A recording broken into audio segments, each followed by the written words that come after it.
Page 181, exercise 13.3. A little confused here because I'm not seeing an exercise 13.2. Does anybody see that in their book? We went from 13.1 to 13.3. It's okay by me. I mean, it's up to them. I don't care. But at the bottom of 181, my book labels it 13.3. So that's what I'm going with. On page 180, they talk about sonata form. And they give an example of it in the middle of the page. Basically, it has three parts. You have an exposition. An exposition is, I think of the word expose. You're exposing the musical material. You're saying, here it is. That's the exposition. Then they have a middle part called a development, where they take that musical material they exposed and they try it out in various ways and have fun with it.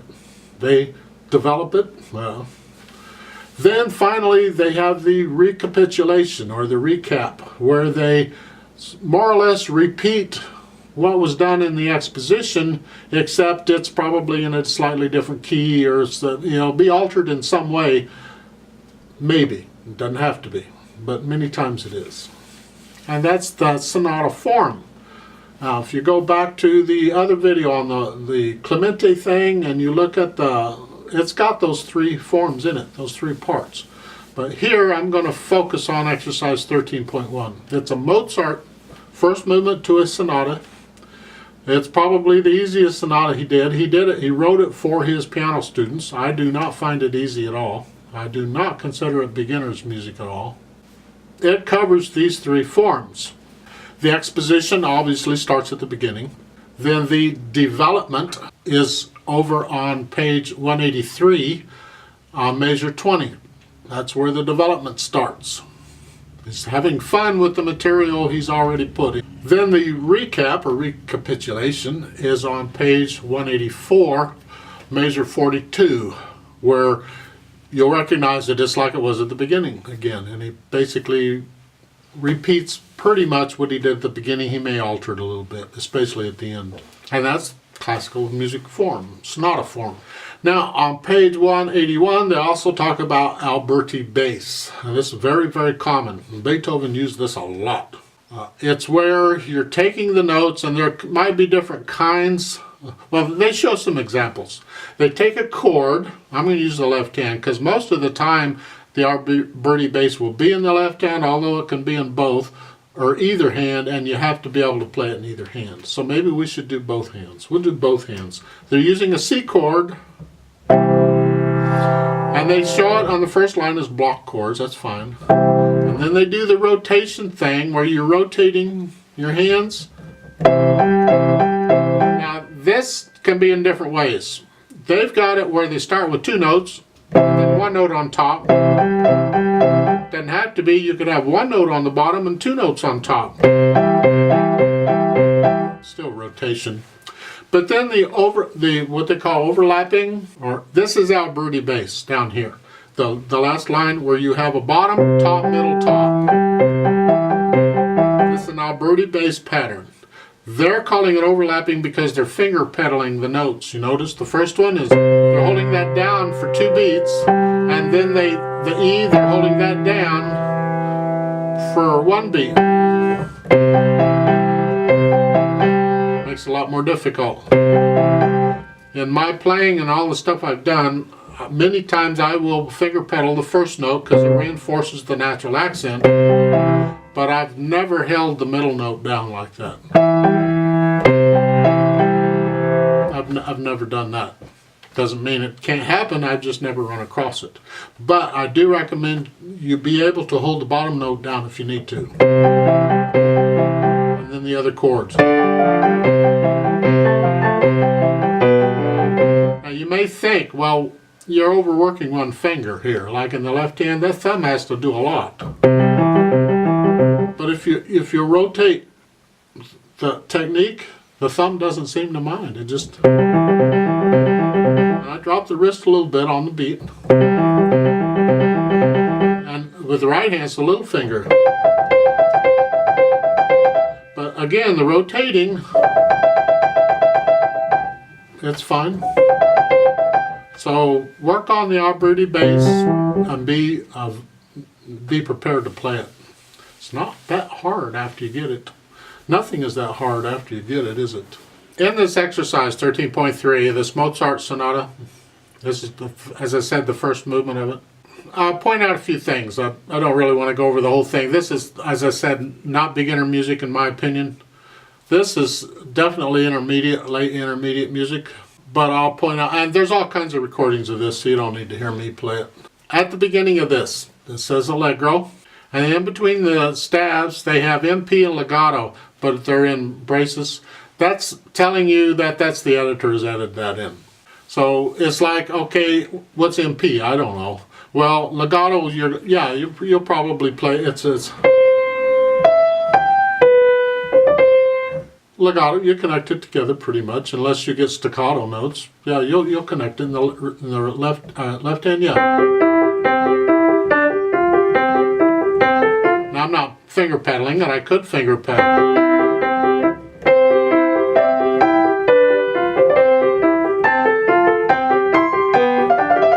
Now on measure 5, and these like that on the left hand, they will play these usually staccato or disconnected, at least to here.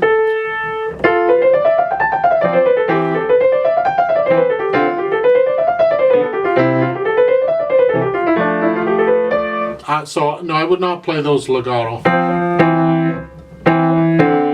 I would disconnect them. All of these things they're giving in between the stabs and braces, these square brackets, braces, square braces, is that it? They're editor's suggestions. Different teachers, they'll write in things in the music of how they want you to play it. So a teacher may think, no, I don't like that interpretation, I like this. If you listen to several people play this piece on YouTube, different ones, you'll find that they will interpret it differently. They will crescendo at different times, they'll have different dynamics, different things. It's interesting how they play it differently sometimes. Let's talk about this short trill on measure 4. They give you the notes for it. Now keep in mind this is not the only way to interpret it. Other people might add notes. They might do it a little differently. But this works. But however, when I get a short trill, I will use at least 3 different fingers for it, total. So here, I'm going to start it. They have sharp. Look at the little notes above the staff there. It starts with a triplet and then 2/16 notes. Well, I will play the triplet 1 3 2, and then the rest of it is 1 3 2, 1 3 2 1 3 2. Just so I'm not using just 2 fingers. Now some people will just use 2. But I found when I get nervous and things aren't working quite right that this fingering is more reliable under pressure than just using 2 fingers. Anytime I get a short trill like this, I will automatically use 3 different fingers to do it. You get the trill again, sort of, on measure 15, except here the notes are a little different. So here we're starting on the upper note.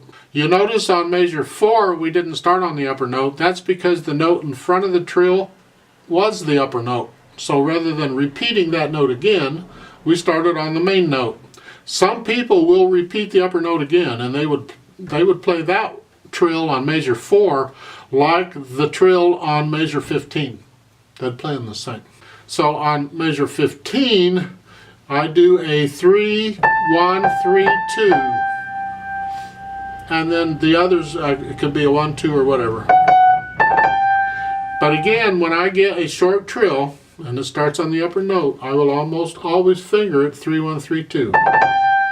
Because to me that's more reliable, especially when you're nervous to get it done. You use 2 fingers if you want. You work out the finger. And then the last 2 notes. However you want to finger those notes is up to you. But that's how we do it. Measure 17 is like measure 15. Same thing. I'd finger it the same way. Measure 24 in the right hand. Look at this. We have here. The main notes are here.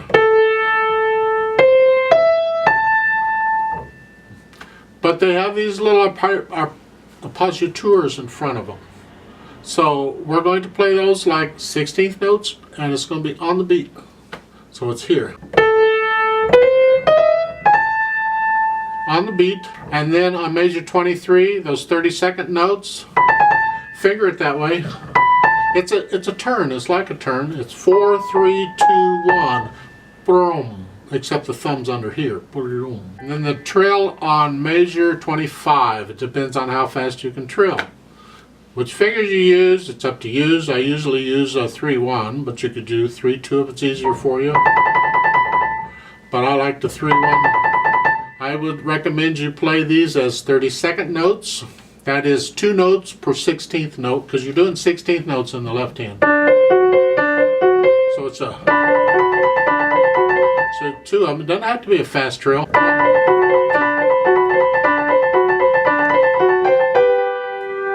And then finish it and put the turn on in. Now on measure 26, you have these broken chords.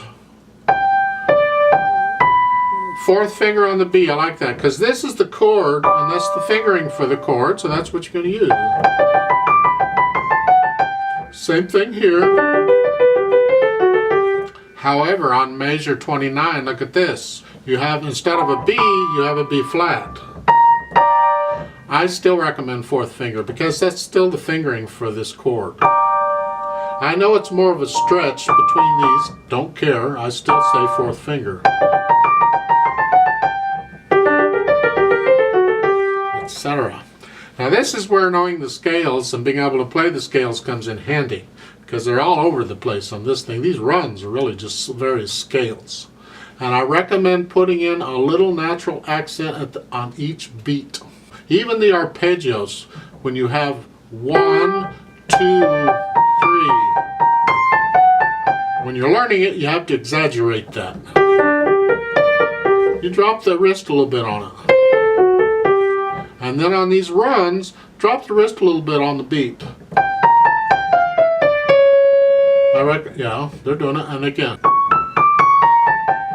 So, yeah, put a little. I'm exaggerating it now, but once you get it learned, you just feel that accent. Again, 4th finger for measure 33 and 34 on the F, and then the last line on page 180. These are just scales if you can play them. If you can do the scale, these are easy. If you can't do the scales, you're going to struggle with this because they need to be even and controlled. But again, drop the wrist on the beat. Next one. Next one. And he just does this all over the place. But learn these very slowly and very carefully. You're getting them in both hands here on the bottom there. Again. Because when you put them together, it's like answering each other. The hands are having a conversation.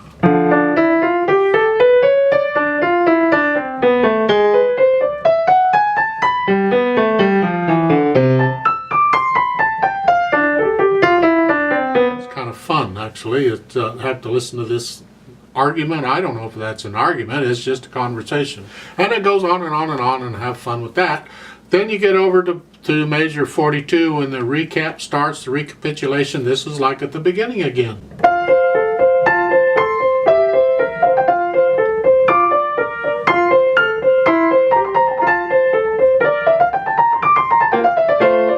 So, how fast you take this is how fast you can control these runs. Again, I would drop the wrist just a little bit on each beat so you get a natural accent. I'm exaggerating it, but that. Same thing in the left hand, starting on measure 50. Now watch the fingering here carefully on starting on measure 50 when the left hand, because we're still going down. We're descending here. But the fingering has to be a little different to accommodate that. So it's here. See, it's a little different. different. It's not just a scale fingering here. Now there's more than one fingering that may work depending on what black notes involved. For instance, in measure 51, their fingering is fine. You're using fourth finger going up and down. And then in measure 52, you're using third finger going up, fourth finger going down. This accommodates going down the keyboard. It's really kind of cool. And then finally measure 53, it's just a C major scale pattern and fingering. Measure 56, left hand. I like the fingering because that's the chord. Fourth finger on the B. You just rotate the wrist, just let it happen. I'm just transferring the weight from note to note. Notice the last beat, it's a different chord on measure 58. Some people will still use a 3-1 here.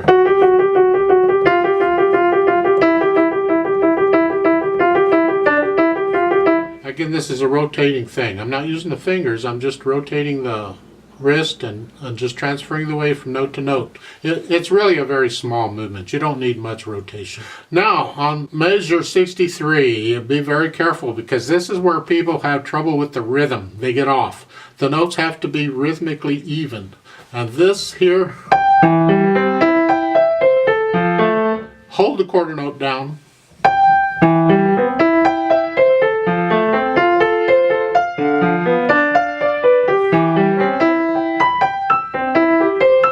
What they'll do is they'll whip through the quarter. It's just uneven. It's this.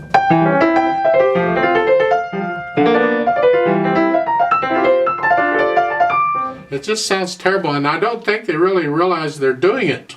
They're just playing it really fast, and they're just trying to get through it. But rhythmically even, 1E and a 2E and a 1,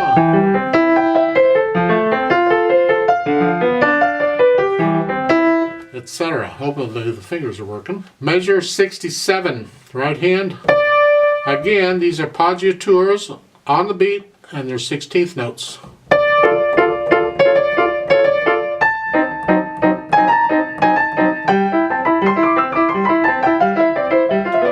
Take a look at the trill on measure 70. Now you've had this trill before. I just want to point out an additional thing because of the turn on the end. Sometimes, and again it can be different for different instruments because a violinist would interpret this a little differently than a piano player would, believe it or not.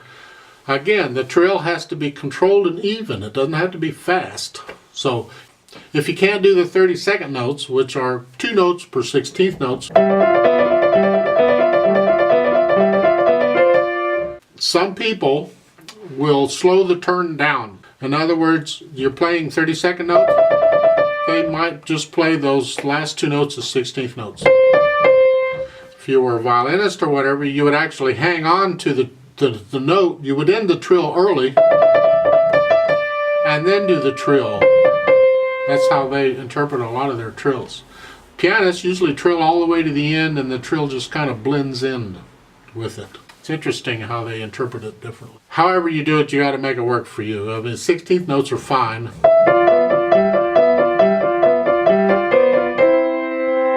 Notice the repeat signs. So if you're going to play this, follow the repeat signs.